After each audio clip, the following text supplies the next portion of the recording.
Hello again, and welcome back to the Lightweight Pregamers, a fantasy football podcast for the Pregame HQ. I am your host, CJ Kraus. Today on the agenda, we are talking about the big signing of the day, the J.J. Watt signing to the Arizona Cardinals, a few what-ifs on the Russell Wilson trade, reveal some potential breakouts and busts for the 2021 season. With me this week, two of the best in the biz, the owner of Pregame HQ. On Twitter, we call him Nugget, but here we call him Daniel. Sir, how are we doing tonight? I'm doing great. It's about time I'm my debut on the show, right? Yeah. Thank you guys for finally having me on. No, it's great to have you on here and bringing it back by popular demand with us, hopefully with another big beer that he has going on to start this Monday off, but maybe not today. Tony, how we doing? You know, man, I got my big beer. I'm ready to go. I'm ready to start the week off talking some football. I'm ready to go. We got Nuggie here. I'm ready. Ready. He's ready, guys. And we're always ready here at Lightweight Pregamers setting up here. So, first of all, let's talk about that major signing that went down. We have J.J. Watt announcing himself in a little workout shot on Twitter today, going to the Arizona Cardinals. So we'll go a little round robin. What do you think the impact is for the NFL team and potentially for fantasy as well, if there is any? Tony, what's your thought on this?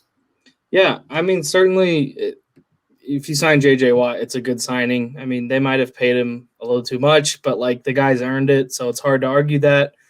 For fantasy purposes, I mean, obviously he kind of boosts the defense for all the redrafters out there, Cardinals defense.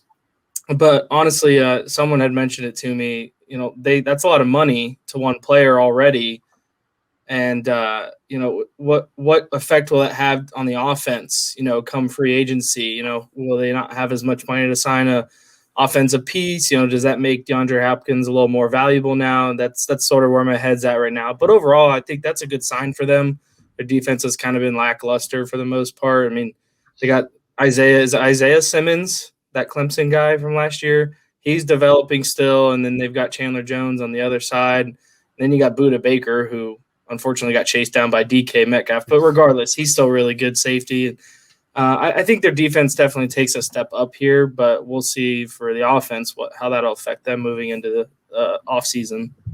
Yeah, no, it's definitely one of the major signings that we saw. One of the early big payments. It was reported a $31 million signing with $23 million guaranteed for a 2-year contract. That's a huge investment in there on the defense side of the ball, which is a great investment. But again, as you brought up, it does kind of bring up, like, people were talking about maybe signing a running back for the Aaron Jones or like the Chris Carson or people like that, the Bulls, or maybe a tight end like a Hunter Henry or Jonnu Smith. These ones that are out there, and they don't have the money now to really pay them what they're worth. Like, maybe they can get a tight end. I think they have just over $10 million left over in cap space for this year, but that's not a lot realistically compared to what they had there. Nugget, did they overpay? Did they pay the right price? What's your thought process with the Cardinals signing J.J. Watt? I think as far as fantasy, it's going to hurt the offense more than anything because we talked about it already. They're not going to be able to sign those offensive players that they need because they paid a $31 million for 2 years. That's a good chunk of money for a defensive player who is a great defensive player, but don't get me wrong, he is an aging star. It's not like he's in his prime more. I think he's aging is not the same J.J. Watt that we have seen, and we've seen get hurt on multiple occasions. So I think it's a great signing for them. I think they overpaid, and since they overpaid, it's going to hurt their offense, like as far as being able to bring in a tight end, because Dan Arnold's not a tight end that's going to bring in fantasy relevance. Hurt Kyler Murray. And what's going on in the running back? Kenyan Drake, 1-year contract, right? Yeah, I believe he's a free agent this year, and then we have Chase Edmonds left available there, who I think is a great back, but there's a reason he hasn't been number one back, and they wouldn't sign Kenyan Drake to a 1-year deal. So I'm worried about what's going to mean for the offense and Kyler Murray. But all I know is that the NFC West is the best division of football, and go Rams, baby, go. Jeez. No bias party in that one. No, not biased at all. I got my Cam Akers signed mini helmet that just came in the day, but NFC West, best division of football, baby. All right. Again, unbiased here at the Lightweight Pregamers 100%. with our takes. 100% there. No, I mean, I don't think it's huge for the offense. Again, and we're not going to probably see this might push them more to draft a running back more than anything else. We might see like Javonte Williams end up there, which would be a great fit for that. But again, they do need a tight end. I believe Daniel Arnold is a free agent as well, so we'll see something happen there. But that's going to be something that, again, I do think they overpaid a little bit, but they needed something for that defense to deal with everyone else around there. So I love that. Staying, in that division as well, we got some what-if talks. Russell Wilson has been in the rumor mill there. He's not technically requesting a trade, but he's saying, if I were to be traded, I would like to go to the Bears, Raiders, Cowboys, or Saints. That's like saying, no, I don't want to leave my wife, but if I did, these are the women I would 100% do it for, kind of thing. But what are your guys' thoughts on this one? Do you think he gets dealt? If he does, where's he going, or where would be the best spot for him? Nuggie, let's start with you, buddy. Well, I tried this talk with my girlfriend, and guys, it didn't go well. I'm just going to say, don't try that for yourself, because I said, hey, if we break up, these are the women I want to sleep with. I don't recommend trying that. Just kidding. I definitely didn't try that, but I see what. I hope not. You wouldn't be here. Yeah, I see what Russell Wilson's doing. He's been sacked, been thrown around. He's scrambled, and when you're a quarterback of a franchise like that, all of it's fallen on you. So if they don't do, whose fault is it? Well, it's either the head coach or it's Russell Wilson. So as far as the rumors, I don't think it's going to happen. He's been there his whole life. You see some who are just they're gonna bounce around for, and you see some people like Kobe who are gonna be on the same team their whole career. I see Russell Wilson, somebody's gonna be on the same team their real career, and I don't think he's gonna leave. But if it does leave, as far as fantasy aspects, there's only one team that he listed that I would want to see him go to, and that's the Cowboys. Just because we get excited with the offense that Dax has. Imagine Russell Wilson on that team. What do you think fantasy is going to be for him and that off? We saw, hey, let Russ cook in 2020, early 2020, and he was an MVP contender.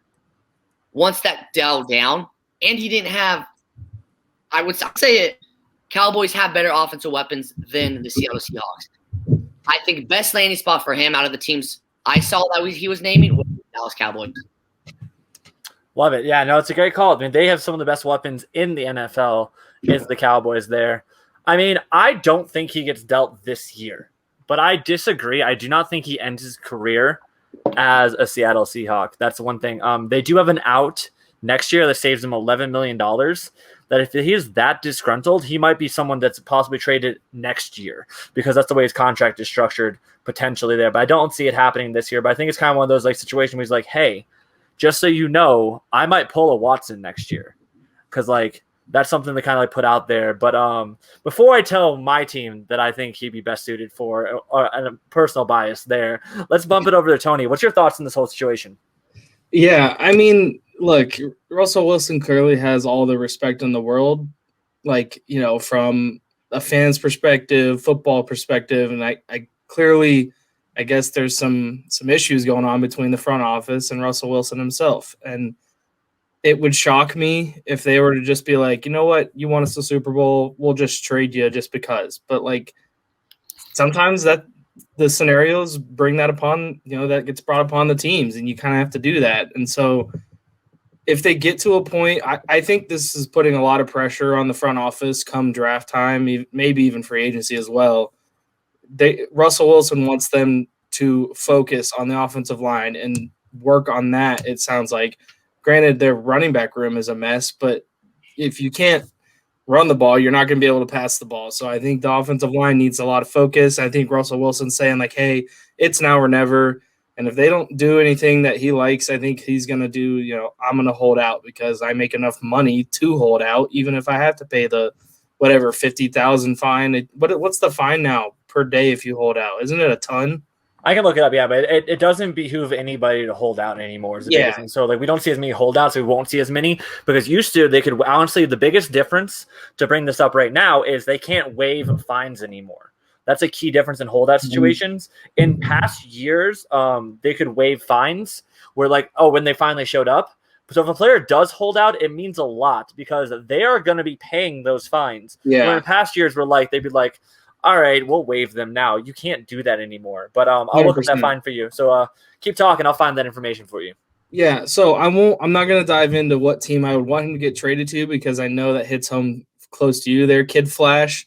But let's go a different route. If he were to get traded to the Bears, I wouldn't hate that if Allen Robinson ended up getting tagged and was still on the team. Like Allen Robinson, David Montgomery, Russell Wilson, pretty good trio. You know, you got young budding Cole Kmet. You know, I'm not super high on Cole Kmet, but like Russell Wilson did like to throw to tight ends a bit, so you never know. Bears would be interesting, but I don't really want him to go to the Bears personally. But I'll let you take off with this and run with your guys. Oh, you knew I was going to go into this one. Just so you know, I looked up. It's 40,000 per day is the fines accumulated for missing. Joe, I just wanted to double check that. But yeah, you were close to the 50,000. It's good to have that on the back of your mind there. Yeah, but that is an insane fine. But again, because we are an unbiased party here, I would love to see him go to the Saints. I am a giant Saints fan, and going from Drew Brees to Russell Wilson would be honestly the dream scenario going into there. But I don't see it happening, unfortunately. As much as I would want to see Russell Wilson chucking it down to Michael Thomas or having Deontay Smith catching the ball deep or Traquan and anybody of those deep threats, it's not going to happen. Like, I don't see it happen. I think it's just a situation being like, I'm open to holding out. I'm open to this. So it's kind of like putting pressure on them to get the pieces in place and tell the guys, hey, I want the offense around me. Like, Russ wants the ball. Can he handle all of that? Probably, but we saw some ups and downs last season. But it's going to be interesting. It's a power struggle between the team wanting to run the ball so much and Russ wanting to throw the ball as much as he does. But yeah, I could definitely see it's a pressure point of being an offensive line thing. So it's going to be something to monitor, but like, it doesn't make sense. At the end of the day, it has to make sense for the team to trade the player. Yeah. And as much as it's fun to play GM from our couches, it doesn't really help anything to speculate too much. But I do want to bring back to fantasy football. If there's anybody that thinks it's actually going to happen and there's a buying window on DK Metcalf in Dynasty, go buy DK Metcalf. That's something I want to bring up because usually I wouldn't see that. Cool. Since you brought it up real fast, I just want to ask, what is your opinion on DK Metcalf if they have to go to the draft to pick up a quarterback because Wilson leaves? Do you feel like that's going to drop his value at all? Not a young receiver with him. I think he's still like right now he's in that like 3 to 10 range, depending on who's ranking it. I have him at like 6, I think. I think he stays around that like maybe drops to 8th. Or something like that. Nothing in dynasty factors. In redraft, it's a little bit different. But I still think he would be in that talking of that low end 1, high end 2. I can't see someone with his skill set and his athletic ability dropping too far out of that range. What do you think, Tony? I think with a new quarterback, it'd probably be a rocky start, like the first 2 games. But I think right that like game 6. Week 6 is probably when he would start going off again, like doing his normal 2-touchdown, 100-yard game type thing. But he's a monster. He's not going to decrease too much just because it was pure athleticism and talent. But the new quarterback will definitely shake things up if it were to happen. No doubt. 2 touchdown, 100-yard game and a dropping the ball on the 1-yard line when he didn't really need to. That's a DK Metcalf or having a drop. That was funny, but yeah, he's gonna be a monster. He's 23 years old this year, and he just needs to clean up his game, and he could be the best wide receiver in football based on his athletic ability alone. But again, it's all about it's also what's between the ears sometimes with that. But again, I think he's a great player no matter what with all of that. So. Speaking of that, I love that this is a nice segue for this one. We're talking breakouts and busts for the 2020s. We saw DK Metcalf break out last year. So let's try to catch that DK Metcalf for this year going into it. And we've each brought up a couple players, so we'll talk about them round robin style as we normally do. And I want to start off with Mr. Tony once again. He's got a great player that I love first. So who's your breakout for 2021? Yeah, so I'm going with Terry Mclaurin. Terry Mclaurin, man, I'm excited about him. Not only because I'm a Buckeye, but he's only been in the league 2 years. He's got 2,000 yards receiving on both of his combined, in his 2 years, 11 touchdowns between the 2 years.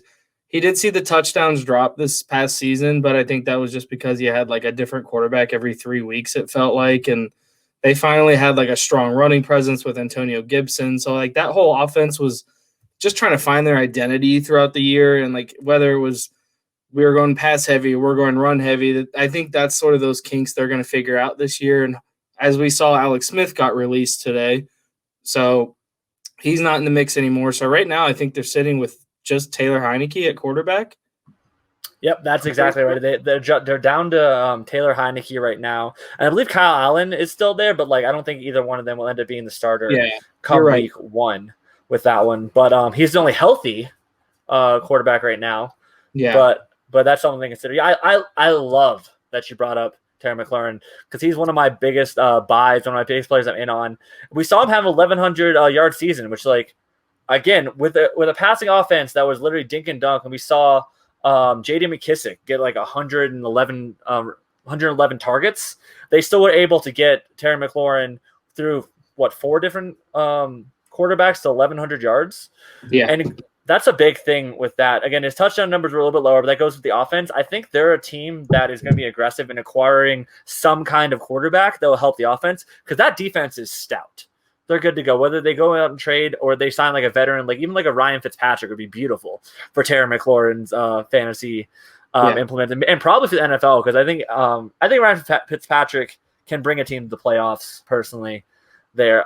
But that would just be something like that. They're not going to go in with Taylor Heineke as much as like he's a great story. I can't see them being like you're our guy kind of thing. Right. Nuggie, what do you think of Terry McLaurin? What do you think of T-Mac F1?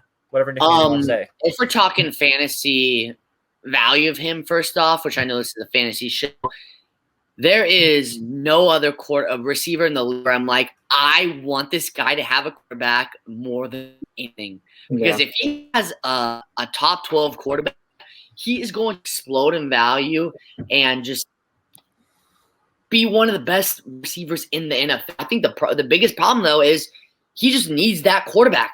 Like, let's talk about some of the quarterbacks he had last year.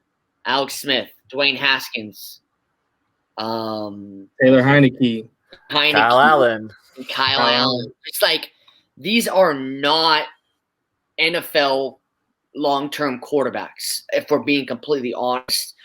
So once we see him get that quarterback, I think, of course, he is going to bust out because he's back proof. He's going to put up receiver 2 games every week with what quarterback he has.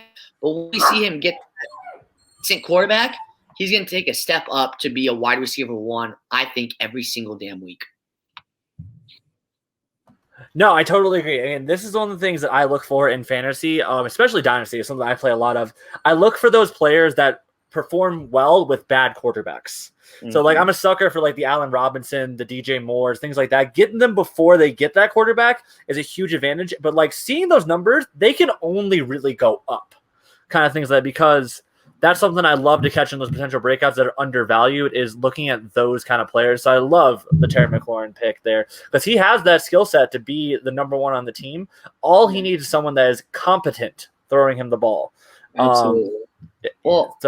So are you talking? So what I'm hearing is like, well, you're saying I would recommend buying Terry McLaurin, but are you worried that they're not going to address that quarterback position in a way that improves his value at all? What you're buying him at is what he's worth right now, and what he's worth right now is probably his floor. It can only go up. So either you're paying a fair price or you're paying a preview price, and there's no loss there. You're either getting the value at the same price you paid for him right now, or you're getting in early and it's only going to go up. So I don't ever mind paying for those players. Even though he is a high-value asset to pay for, he's definitely someone I don't mind paying for because, again, I'm paying for him at his worst setup. It can only get better or it stays the same.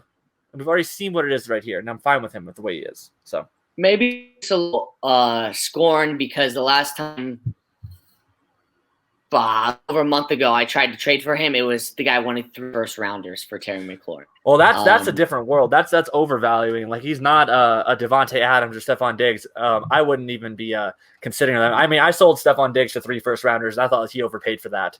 So yeah, I was okay. This is I get it. I'm not upset at you. I get your value of this player, but I don't see me anywhere near that. So as long as we're at the understanding he is nowhere near that, then yes, I would say go acquire him because his value is going fair value. The endowment effect is strong sometimes, but at a fair value. That's the issue is the owner of Terry McLaurin. It's like, where do they put him? Are they someone like me who is assuming that they're definitely going to fix that quarterback position? Or are they someone that's like, you know what, I can't wait for this. I need like true like things that are going to happen. I know are for sure. This guy's got a quarterback. It just kind of depends on who owns him, because you could have someone who is a contending team and he's their wide receiver 3. It's like it's going to be hard to get him from him because he knows he has value if they get that quarterback. But we'll see. This goes back to the philosophy of just ask. Like, what's this to be like? Hey, what's he worth to you? And it's, even if they're trying to downplay, it's most likely they will. Like, if it sounds like it's in a ballpark of something you're willing to pay it. Yeah. If they're like, I want 3 first-rounders, don't. It's that simple. Like, no one's making you do these trades. Right. It's all about but it doesn't hurt just like shoot a DM or give them a text or something like that to find out. And if they're not being reasonable, don't do it. Cool. But that's another philosophy of especially with dynasty trades right there. But Nuggie, you're up, buddy. What is your breakout for the 2021 season? You're gonna let me know. I'm gonna go with the one Tony's gonna disagree with me on for that one for a little bit longer. I mean, I'll let you call it out.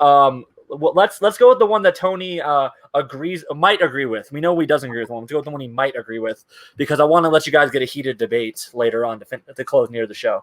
Yeah, no, of course. So I'm going to be talking about Clyde Edwards-Helaire as my break candidate. I think he had – I might have heard these exact stats on this podcast when I listened to it, but I think his expectations were there was no way to actually fulfill the standards that was that from you? That was from us. Yeah, we talked about that last week. He was our bounce back candidate.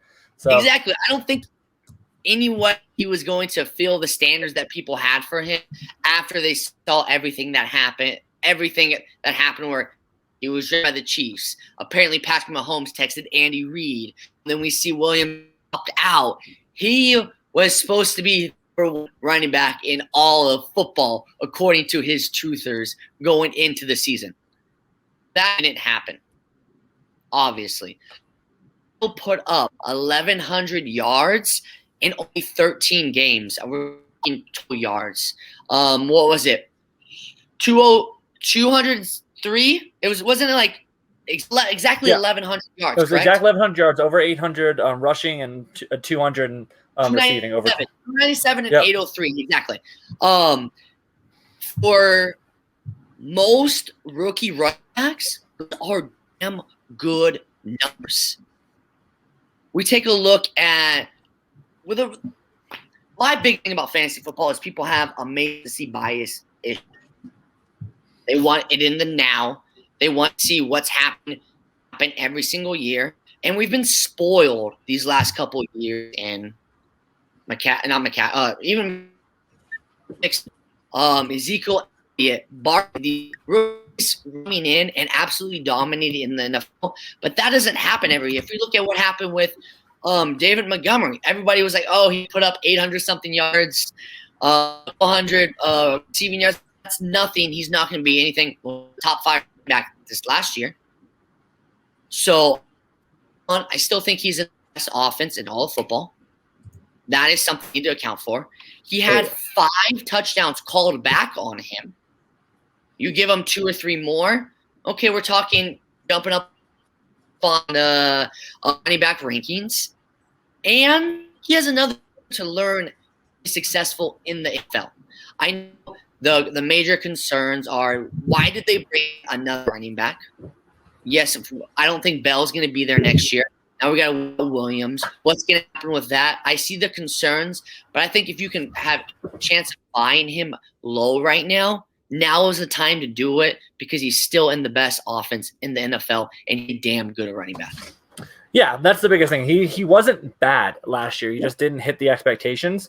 And for a breakout, he has all the tools in place to be that high-end running back one. Mm-hmm. Will he hit it? Maybe, maybe not. But either way, like that's what you're looking for. He's a value 100%, whether you're trading for him or by the time draft next year. Everyone feels burnt by him, but that's because he didn't give you top 6 give back.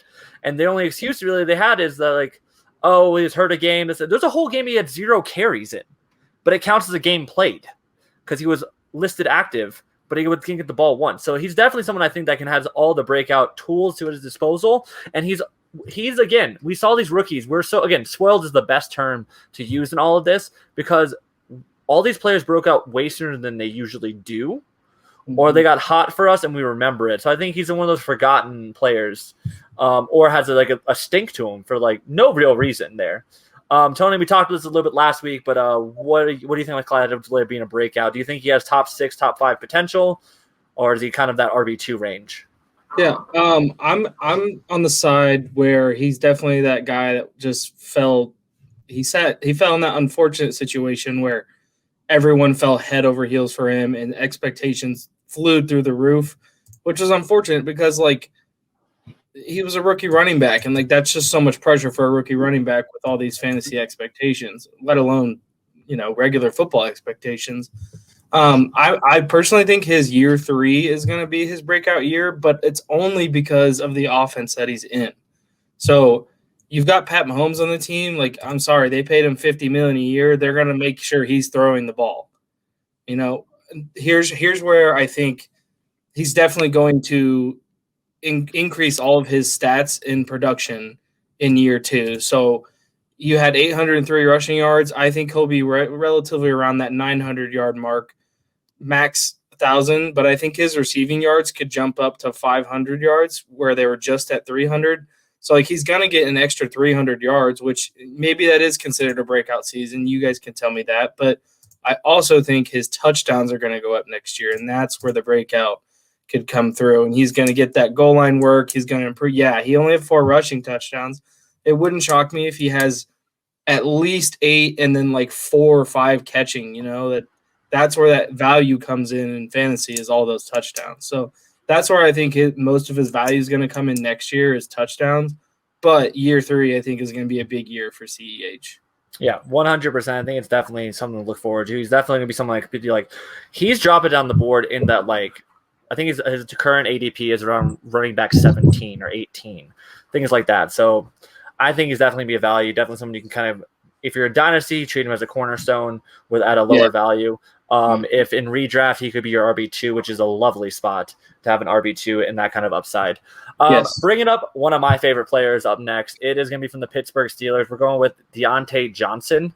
So I make fun of Dionta Johnson so much with the drop gif of the kid trying to catch the ball, but realistically he was very good, especially like he's accredited with I think playing for 15 games, but he only played 8% of snaps on one game because he got hurt, was taken out of 2 more games, but he still got 144 targets. Yeah, that is elite target share on a team. That's with Juju Smith-Schuster playing. That is with Chase Claypool emerging. That's something to consider there. He's only going to get more with presumably Juju's not coming back. He's going to be number 1. And drop issues can be fixed. Like, yes, he had the most drops in the NFL. And yes, he might be considered a breakout finishing at wide receiver 21, but I think he has more room to grow into that wide receiver 1 range, that top 12 potential there. So that's why I think he's definitely a breakout candidate going into 2021. Tony, what do you think of my boy Deontay? Now, I'm a big Deontay Johnson fan, man. So one of my redraft leagues this year, I had A.J. Brown, DK Metcalf, Allen Robinson, and Deontay Johnson. Those were my 4 receivers. Yes, I won that league. But I would hope so. I guess you can call me a truther because I've been defending him regardless of the drops. I mean, I had a tweet that had some action back in the regular season. I was like, look, if someone doesn't have one of those jugs machines that shoots the football at wide receivers to work on catching, I was like, if someone doesn't get him one of those for Christmas, I'm going to myself. But I think we can make a GoFundMe for that one. I think exactly. But I 100% agree with you. Drops are fixable, and with the talk about Big Ben coming back, I think that's perfect for his fantasy value. He's going to be that wide receiver his third year. He's going to take off. Like, all the attention is going to be on Juju, and then they also have to worry about Claypool. So, he had 900 yards, 7 touchdowns last year. I definitely see over 1,000 yards. I hope he gets to that 10 touchdown mark, but it's a busy wide receiver room, so that might be a little bit harder to reach. But I definitely like Deontay to break out here in year 3, especially with the new offensive coordinator. I like that too.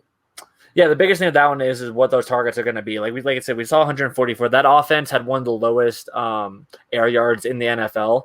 Yeah, but a lot of that went to Juju, and Juju is probably not going to be back. It looks like he's testing the market. Like, we've heard him ties back to the Steelers, but also ties to the Raiders and different teams like that. So we'll see with that. But either way, Deontay did it. And again, he's one of those players. Again, I love players that perform with bad quarterbacks. And in 2019, we saw Mason Rudolph, and the most productive wide receiver was Deontay Johnson. Exactly. I like to bring up there. So he can perform bad players, get him someone good, or he can be the number one. I think he's got that ceiling. Nuggie, what you thinking of Deontay? I'm somebody where I agree if that wide room is crowded, it's tough to have 3 top 24-25 wide receivers every single year. Because, let me pull up right now, but I believe they had 3 in the top 25 in PPR leagues. They did. No, 3 in the top 23 because Claypool was 23 and not 25. So that's extraordinary, but that's something we're not going to see every single year from them, especially with the quarterback concern. So I am worried. Big Ben is not – he has taken a step down in the play we have seen from the past. So I'm worried about that, and I'm worried about the drops. However, I see the value in Dionta Johnson and what he can do. So I'm agreeing with you. If Big Ben keeps up what he has been doing as far as passing a lot and can even do the same as last year, I think Deontay Johnson could have a breakout win. Yeah, and that's what we're trying to do is buy it before it happens. That's the big thing, is knowing where to go for that one.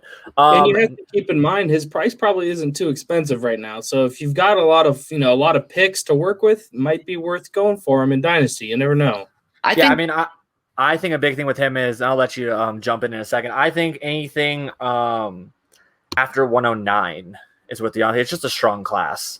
Yeah. If it's super flex, flex, 109 is like where I would say the 110 I would sell for Deontay in a heartbeat, things like that. But in a 1 QB league, I'd probably say the 106 is a good range for him to be in. So, awesome.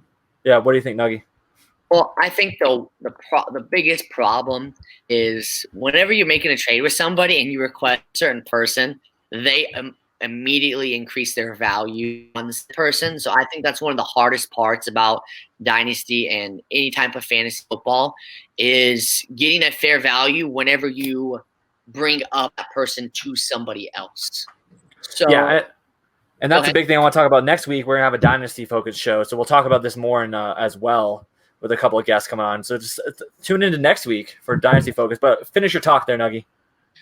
So whether it be you trying to find other ways to get this player in conversation, my favorite thing to do is to open up the conversation, reach out about one player I am interested in, not trying to do anything shitty and not want that player at all, but maybe somebody I am interested in on their team, and then maybe somebody a little higher than the actual person I'm interested in, and then working on to said player. So just something I do personally. Yeah, it's trades are always hard to navigate, but again, open that line of communication is the biggest thing there as well, and like maybe being a little backdoor moves to kind of over talk one guy, and then like he's like, oh, well, what about this guy? We'll put this guy in the deal. And it's kind of nice to get when that happens when it's the guy you actually wanted. And that doesn't happen very often, for being honest. Yes. But again, gotta try. It doesn't hurt to ask. That's a big thing. But moving on, let's get a little. I hate doing this, but we gotta be a little negative sometimes. Bust people that are being overvalued or will be overdrafted next year. Nuggie, let's go back to you. I think you got a good bust for this year.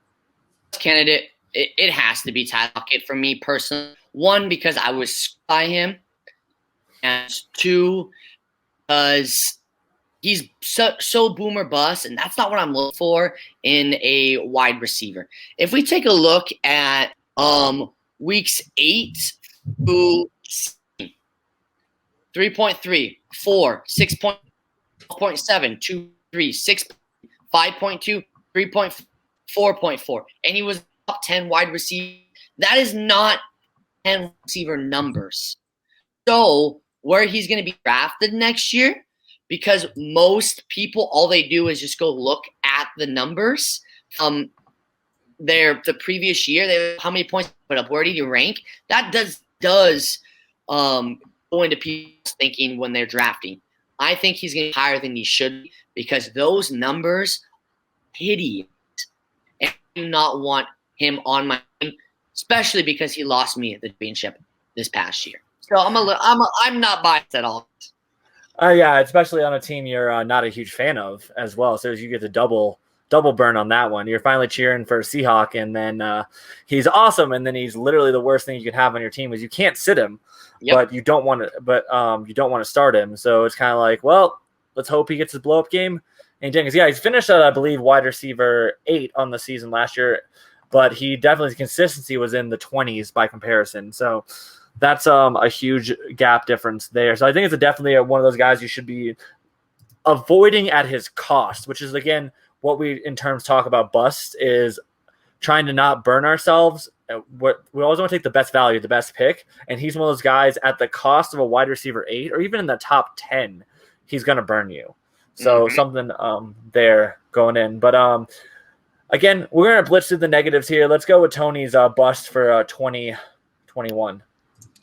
Yeah, okay, so a lot of people will not like this, but I'll explain why this is my guy. So Brandon Ayuk, who looked really good his rookie year. I'm not going to deny that. He did look great.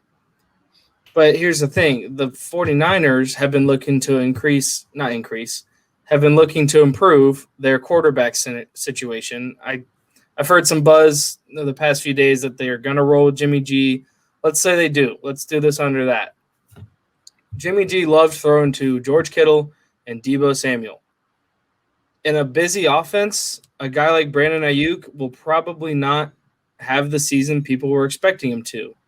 Granted, the exact opposite could happen, and Deebo Samuel busts and Brandon Ayuk doesn't, but that's less interesting. Brandon Ayuk, he's got a lot of expectations going into next season. It could potentially let some people down because of how high this bar is being set for him. I mean, hopefully, fingers crossed, God forbid, I want George Kittle to have the healthiest year because he's a stud when he's healthy. Just when an offense gets busy, sometimes one guy gets forgotten about. So that's kind of where my head was at with Brandon Ayuk. Like maybe people are putting him up on this pedestal and he's just kind of going to let him down. You just never know. And that's kind of where my head's at with him is I'm being cautious about him. I'm not drafting him too high. I'm trying to stay away from him at a high value. But if I get him in a good round as I don't know, maybe a late wide receiver 2, early wide receiver 3, that's kind of where my head is at with him. Granted, don't get me wrong, I want him to, thrive and do well in year 2, but just seems like it could be a busy offense for him to get his feet on the ground and get going in year 2. Yeah, no, I mean, I could totally see that happening. That's the biggest thing about busts. It's, again, we're not trying to say these people are going to be unusable. We're saying they're not going to return the value of where you're going to have to draft them. Exactly. And that's what we want to avoid is things. I mean, he at 15.4 points per game in PPR. That's a great number to win on wide receiver 18 as a rookie. The caveat is most of his big games were either without Deebo, without Kittle, or without both. Or a healthy running back. Yeah. We've never seen a healthy 49ers is the biggest thing there. So we don't know how the offense is going to run. And again, Jimmy G, I don't think he's a quarterback of the future. They're talking like he is, but I compare this kind of the last year where the Patriots saying, "Oh, Jarrett Stidham's our quarterback." Yeah, how'd that work out for you? They inquired about Teddy Bridgewater today, even. So I don't know who's the quarterback's gonna be. Ayuk again. he's a risky pick and someone I would probably not decide on in my redraft league. And that's what we're trying to say. Like, he could hit, but like the odds of him hitting are a lot less than the odds of him missing. And that's something we want to kind of have you guys avoid, in my opinion, there. So I think that's a high risk, high reward, basically. Oh yeah. And I'd rather just, take more sure things in that range. Exactly. There. I don't have any desire to draft a wide receiver 3 on a team as top 20 wide receiver where he's going in your drafts. I don't have a desire to do that. And I just want to point out these bust candidates, I don't think they're terrible plays. I don't want to. I will take any player at the value I value them. That's the most important thing for me. Yeah, and that's the biggest thing is having your own list there. And like I said, Ayuk is I think he's the second receiver, but the third pass catcher. I think that's what you're getting at with that one, because Kittle is definitely the first pass catcher, but he's considered a tight end. But that's something I just wanted to kind of caveat. There's not a new receiver on the 49ers. There's Debo, Ayuk, Richie James, I guess, is the next guy up on that list. But yeah, so again, love the call there. Someone I want to bring up, and it hurts me as a big dynasty player, but the more I think about it, the more I can't put the redraft value on this player where he's going, and that is going to be on Deandre Swift. Again, I love him. He is a great dynasty piece, a cornerstone to your team, but there's a lot of variables to consider here at taking him as a running back 1, which is where he's going at the end of the first round, early second round. He has a new quarterback that has been not known to throw the ball to the running back much. The biggest thing also, this quarterback named Jared Goff is losing his brain, in my opinion, which was Sean McVay telling him every single play that is going on. That offense is going to go through a big learning curve. It's going to go through a lot of more downs than ups, and that's going to hurt the running back the most. Could he hit? Yes, but I'm using a premium pick on a player. I want more sure things, more sure volume, and that's kind of where my head is at with saying DeAndre Swift is going to be a bust at his price tag. If he's going like the top of the third, I'll take him there. But most likely he's not going to fall that far in 2021 drafts because of all the heavy running backs and the narrative you can create for him on his potential upside. I'm not sure if it balances out with his potential floor. Tony, what do you think about Swifty? Yeah, I mean, I totally agree that where his value is right now is the toughest part, because it's like, again, it's one of those high risk, high rewards, but they're just going through that nasty rebuild phase right now. And as long as, the rebuild goes well, that's going to be a great dynasty asset. But for redraft purposes, I agree. I think it's just so risky to take him where he's at. I mean, with only just under 900 yards last year, he did get 10 touchdowns. That's what I do like, is that he's getting the ball when they're in that red zone, they're in the goal line situation. But it's just messy in Detroit. Like I think their only receiver on the books right now that's relevant is Cephas, or whatever his last name is. Quintez Cephas is the only one under contract right now because Marvin Jones is gone. Yeah. Kenny Galladay could still be tagged, but like, what's up? But you got TJ Hawkinson, so that's a pass catcher that matters. Yeah. I think he's the one that could be a breakout, but that's another. Yeah. I'm just worried about Swift for this next season. Yeah. That's my biggest issue, is he's being drafted as this, I've seen people saying he's running back 2, 3, and I'm just like, I guess that's probably true in dynasty formats, because you got to think longevity, but I just worry that the thing is, like, he may not have it may not be a bust of a season, but I think his year 2 is going to be the same as the hype for Clyde Edwards-Helaire year 1. Yeah. Where his ceiling's all the way up here, but then he only returns right here. So then everyone's all pissed off about him. So we'll buy him after next season then. Yeah, that is a beautiful analogy to kind of like put that together. That's going to be that flip-flop of like Swift has all this pressure now to be the guy. He definitely showed up his rookie season for what we expected of him. Right. We didn't expect much when he went to the Lions, but now we're expecting things from him. He's got to return on that. And I'm not sure if he can return the value with that, but love it. To finish it off, guys, I know we had a little debate before we went on the air on this one. I want to hear you two talk it out. So let's start with the positive first. We're going to end with this breakout for Nuggie, but a potential bust for Tony is how we want to end this one off tonight. Let's go with Nuggie. Why is, I'll just say, Miles Sanders, running back for the Philadelphia Eagle, a breakout candidate? The number one thing for me is I'm about getting players at a good value. Of course, you're not going to do that every time. And I think there are so many people that are down on Miles Sanders that is going to lead to a breakout. So we see him come in, and his rookie year puts up 818 rushing yards and 509 receiving yards in 60 games. Well, now we go to 21 and put up 167 rushing yards in just 12 games. He does drop because of Boston Scott coming in and taking that passing work to 200 receiving yards. But in 12 games, put up 49 more rushing yards. So that's what I'm excited for. And we know that Doug Peterson, I was blanking on the old Eagles coach, did not want to give the ball to they want to forget him anyway, so it's fine. Exactly. Forget about him. So he did not want to give one running back the ball, and we saw with him involving Boston Scott so much more. Because, do you really think Boston Scott's going to be a common name in the NFL in 2 years now? Because I know Miles is going to be. What I've seen from him, he has his injury concerns. And the last 2 years, we've talked about CEH having a breakout year through. I think that Miles is going to be, and Doug Peterson left. Well, let's take a look at the coach. I can never pronounce his name, but the new coach for the East, Nick Sirianni. Sirianni, yeah, you got it.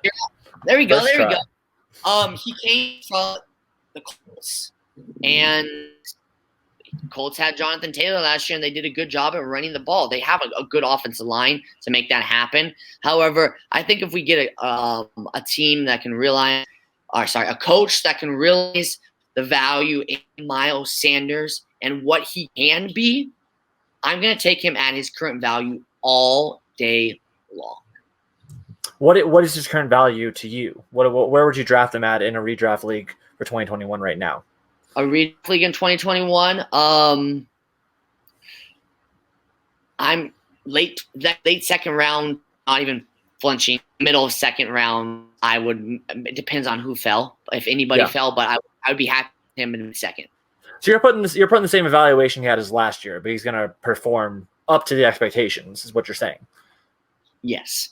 Cool. That's what I just want to make sure. We're not bumping him in that first round category, but he's definitely that end of second, mid of second. Be confident in that second round pick is what you're saying with that one. And again, Jalen Hurts might be able to open up something for him that we've noticed with running quarterbacks. That fear and that play action, that option based system opens up more lanes for a running back. So again, I could definitely see a breakout there. The flip side of the coin is a lot of questions right there, and I want to hear some of those questions that we have from Tony over here. Yeah, so don't get me wrong. Here's the thing. I do like Miles Sanders, but the issue is all of the question marks in Philadelphia. New head coach, new quarterback running the offense. Obviously Jalen Hurts took over late last season, but to start the next season with a new head coach and a young quarterback and a quarterback who likes to run the ball nonetheless, it kind of makes me wonder if, will Sanders be limited sort of like the Ravens running backs are because Lamar Jackson runs the ball so much? Will they lose value because the quarterback likes to take the ball himself, or they, have plays designed for himself? That's the only thing I think could hinder Sanders this next year is a new offense following the new kind of style with running quarterbacks in the league. That's the only thing that worries me is someone who might take him in the second round, he may not return that value because they might go to that Ravens style offense where the quarterback gets to keep the ball more often. And the running back's losing carries because of that. And you mentioned it. He has some injury issues. I don't really like to hone in on injuries mainly unless it's the same thing over and over. And I don't think it has been with Sanders. So it's been a medley of them. And again, a classic saying on that is you're injury prone until you're not. That's something to go on there. But yeah, go on, sir. But my second, red flag is that passing game work. I don't know. Is Boston Scott still under contract, or is he? He is not, but he's expected to re-sign. He's a restricted Okay. free agent right now. So or exclusive rights free agent, technically. Okay, so let's go back to where Cirini? Did I say that right? Close enough. We all know who you're talking about. That's the important part. We'll just go with Nick. Good old Nick. good old Nick over there. That's what we want. So he came from Indianapolis, and look at how much usage every running back in that core got time on the field. So it just kind of, that's the thing. It just worries me. Like, will he do the same thing with the Colts where he gave touches to every guy because, like, they are good enough to earn them? Or does he roll with Miles Sanders as a workhorse? Like, there's just so many question marks. And I think personally, as redraft time comes around, I think he's going to drop.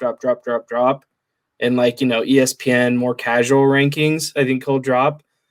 But we'll see. I mean, I feel like it's a mess in Philadelphia. They got a lot to figure out. They need a passing game. They don't have a wide receiver worth a damn, in my opinion. I hope Goddard. Guy is that not? I'm not. He just didn't impress me his rookie year. No, I got you. You never know, but I hope Goddard thrives because I do like Goddard. I think he's a very solid tight end option. But that's where I'm at with Sanders. I just think there's so many question marks sitting above his head, and I do like him, but he just worries me. No, there's definitely a lot of questions with Miles Sanders. 100% workload based, what the offense is going to be, how good is the offense. Like, there's a lot of ways to go there. Where would you be comfortable drafting him? Like, how far would he have to fall for you to be like, that's my pick? I wouldn't take him as my my personal lineup. I wouldn't take him as my first running back. Okay. But if I got him as like my RB2, probably would be a third rounder. So you're saying you like start off like running back, wide receiver, running back, or running back, tight end, running back. It's like your strategy. And if Sanders is there in the third, that's where you want him. I would love him as a running back 2. I would not want him as my running back 1.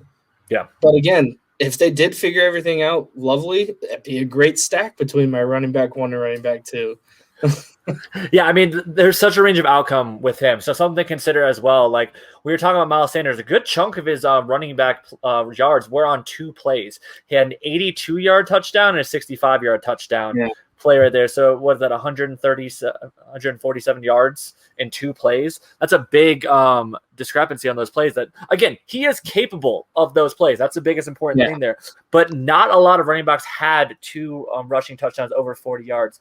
He was 1 of 5 in that stat, and I kind of dropped the stat last night as well. It was Derrick Henry, Aaron Jones, Tony Pollard was my big weird one right there. Miles Sanders, not even Alvin Kamara or Dalvin Cook had 2 rushing plays for touchdowns over 40 yards. That's how rare those plays are. So if we take those 2 plays away, which we shouldn't, but like, let's say that he doesn't get those broken runs, it's a different season and a different light that we're looking at Miles Sanders. So again, he has that big playability. He has the option there, but I could see it happening either way.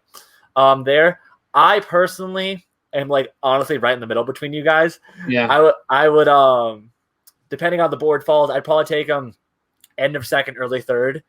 But I would not be picking I would definitely decide on guys I'm more safe with, like a Devontae Adams if he falls a little late second, Tyreek Hill. Any of the tight ends, I'd probably take them if I have an early pick, but I would definitely not consider him at the turn at the far end in redraft. Again, one of us is going to be right.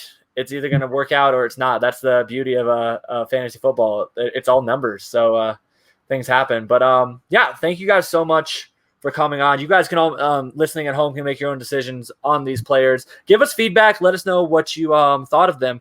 But guys, let's plug some stuff we got working right now. Nuggie, what do you got in the works right now? I know you're the owner of all this, but what you got coming in the pipeline? I've really started getting into football cards. So I've been doing some stuff with football cards. Reach out to me if you're interested. But to me, the most important thing is plugging you guys and the pregame HQ, because if you guys don't know, you don't know my first name on it. If you're on, so if you're listening, all I care about is growing a team that can help each other grow and turn this into something. I know a lot of people come to get fancy information or just straight up football information because of the sport. So you want to get as much shit about football as you can.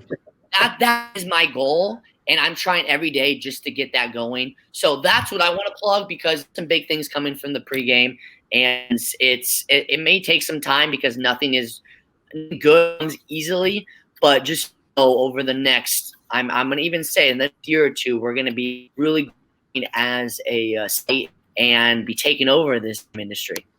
Yeah, Pregame HQ is definitely a breakout candidate over the next few years. That's a big thing.